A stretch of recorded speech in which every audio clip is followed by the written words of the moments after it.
మనిషికి జీవితాంతం తోడు ఉండేవారు ఎవరు అని యక్షుడు ధర్మరాజుని అడిగాడు.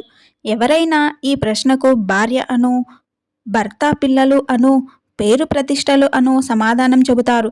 కానీ ధర్మరాజు మాత్రం మనిషికి జీవితాంతం తోడు ఉండేవారు ఎవరూ లేరు, అలా ఉంటారనుకోవడం భ్రమ.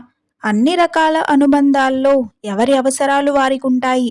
అందుచేత మనిషికి నిజంగా జీవితాంతం తోడు తన గుండె ధైర్యం తప్ప మరొకటి లేదు అని చెప్పాడు.